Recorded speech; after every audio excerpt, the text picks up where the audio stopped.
Let's run it back with the Air Jordan 9.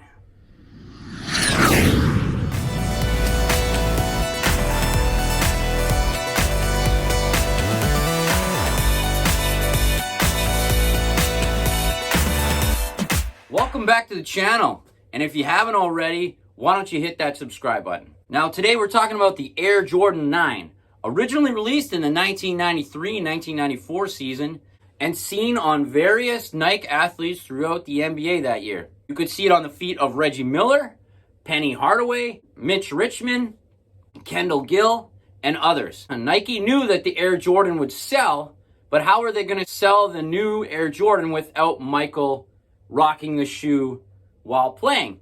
Nike pretty much product placed the Air Jordan 9 throughout the league on various Nike athletes. Now, if you remember in 1993, 1994, the Air Jordan 9 was almost everywhere possible. Michael Jordan was playing baseball, so at the time, Jordan had to create a baseball cleat for Jordan, which they used the upper of the Air Jordan 9. And to me, the Air Jordan 9 looks like a baseball cleat, so it was a perfect design shoe while Michael played baseball. As you could see throughout his White Sox career / Birmingham Barons, you could see that he was wearing the Air Jordan 9 with the number 45 on the back to coincide with his White Sox jersey. Now, since Michael wasn't playing basketball at the time, Upper Deck, Nike, and Gatorade came up with an idea for product placement where the Air Jordan would be seen on Michael even though he's not playing basketball. Now first, Nike came out with the commercial Johnny Kilroy, which was Michael Jordan disguised as Johnny Kilroy. Even though he's retired, he was still trying to play basketball. And in those commercials, Michael Jordan was wearing the Air Jordan 9. In the Gatorade commercials in 1993, 1994, Michael Jordan was drinking the Gatorade, sponsoring his other sponsors, while wearing the Air Jordan 9. And Upper Deck played off the Air Jordan commercial, Johnny Kilroy, and came up with the Johnny Kilroy basketball card to coincide with the commercial that was product placing the Air Jordan 9. Now, at this time as well, we all were watching TV shows such as The Fresh Prince. And in The Fresh Prince, what was happening? Product placement again for the Air Jordan 9. And you could see it on the feet of Will Smith, which also gets you to look at the shoe and go, wow, that looks good on Will Smith. It also looked good on Michael Jordan in the commercials. And it also looked good on the shelf at the store. And in my opinion, the number one product placement idea that Jordan Brand, Upper Deck, Gatorade had was putting the Air Jordan 9 on the feet of Michael Jordan in the movie Space Jam. Because you know what's going to happen if you see them on Michael Jordan, you're going to want those shoes. Now, you're promoting the Air Jordan 9 in Space Jam as well as the Air Jordan 2, which was on shelves at that time, and the Space Jam 11 that had not been released yet and was on the fence of releasing. They were not thinking of continuing the line. Now, the movie Space Jam is so perfect that it's written as if Michael, while he was retired, this happened, and now he's back playing basketball and coming back. Like the end of the movie, he comes back to basketball, which happens in real life. It's like movies seem real, which it's like, in my opinion, it's so perfect. He retired, he played baseball, he went with the Looney Tunes to beat the Monstars, and then came back to basketball. Technically a perfect advertisement for Air Jordans and Michael Jordan. And I think Nike did a great job of product placement through that year to sell the Air Jordan, even though Michael Jordan was not playing anymore. I think they did a great job with their advertisement. And also one of my favorite commercials from that year was the one where Charles Barkley and Michael Jordan are going at it at which shoe is better.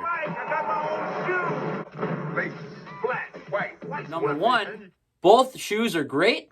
Number two, Nike and Whedon and Kennedy are basically promoting two shoes in one commercial. You're promoting the Air Jordan and the Charles Barkley, which to me was a great idea for a commercial because you're trying to sell two shoes. So you're selling two athletes in one commercial with their shoes going at who's better and who's not. So they're trying to sell the Air Jordan while he's retired, and you're trying to get Barkley's shoes selling since he's the new spokesman, as his shoe is heating up and you're wanting those. So it was a great play promoting the athlete and their shoes. Now, this shoe was designed by Tinker Hatfield. As you can see by the specs here, Michael was trying to come up with a concept for the 9th shoe. Michael Jordan was going global, and they wanted it to be a global shoe, hence the logo looks kind of like a globe. And Michael Jordan was worldwide, known worldwide. That's why there's different languages on the sole that represent different things. And Michael Jordan was going global, so they wanted to promote the shoe worldwide, making it global. And to go along with the global theme of the Air Jordan 9, my favorite thing of the Air Jordan 9 was this Foot Locker Nike Air Jordan display for the Air Jordan 9. Is probably the coolest display by Air Jordan. Writing on the side, and just shows the shoe right in the middle. That's all it shows, is just the shoe, and that display is gorgeous. If anyone has that display and wants to send it my way, because I would love to have that in my collection, you can go right ahead. Originally in 1993-94, I did not have the Air Jordan 9. At this time, I was wearing the Air Jordan 8 Aqua, one of my favorite shoes of all time. A buddy of mine, Josh, had the original pair of 1993-94 Air Jordan 9s. He wore those every day for everything, and I always thought they were a great looking shoe. Eventually, I did get a pair of Air Jordan 9 in 93-94, but they were a kid size, and I just had them in my collection for display. The one in my hand is the original 1993 Air Jordan 9, size 10, originally made in 1993. This pair I got about 5 years ago at a thrift store for $7. And they are still wearable.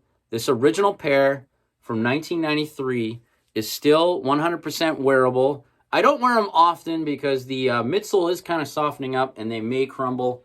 But look at that shape. If they could make the retro with that toe, that nice rounded toe, I would probably pick up more retros, as I really don't like the shape of the Air Jordan 9 retro.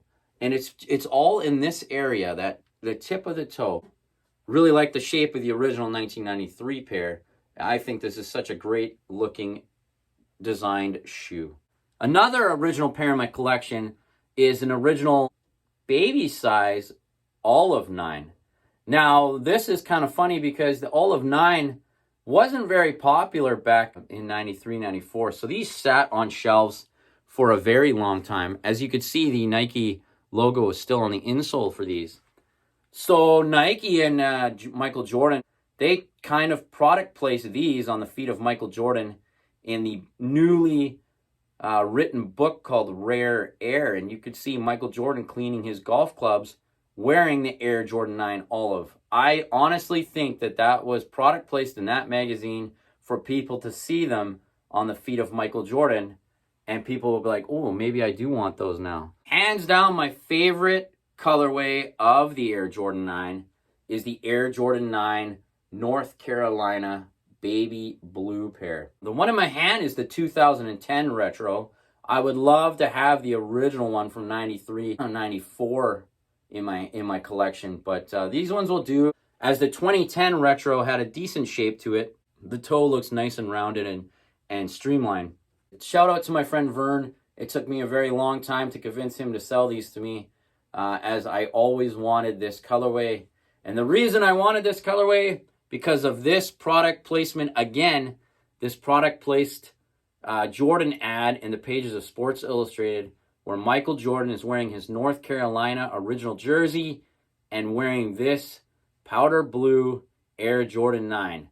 And that definitely was a product placement that you want to buy these shoes because Michael was wearing them. And 100% I wanted to buy these shoes because of that photograph. On the retro, though, it is missing is this. It kind of has a baby blue line above the mudguard, which they never put on the retro. And on the original, it never had the 23 on the heel. But that's one that I would like to come back. I don't have many retros of the Air Jordan 9 in my collection. I have one right shoe of the Air Jordan 9 white patent blue in my collection.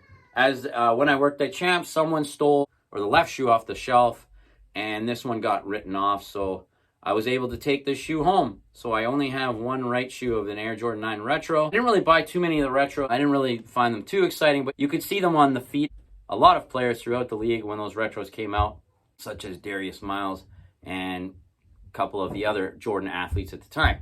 Probably my favorite thing about the Air Jordan 9 was years later, after its original release in 1993-94, was seeing it on the feet of Michael Jordan in a game with the Washington Wizards. What do you guys think about all the product placement in the year 1993 for the Air Jordan 9? You with it? You understand the concept? You're wondering why they did it? I hope that explains a few things, and I hope you enjoy my content this week. And if you would like to follow me on Instagram, my Instagram tag is Forsyth23. And if you have any questions, you can leave it below. And until next time, peace.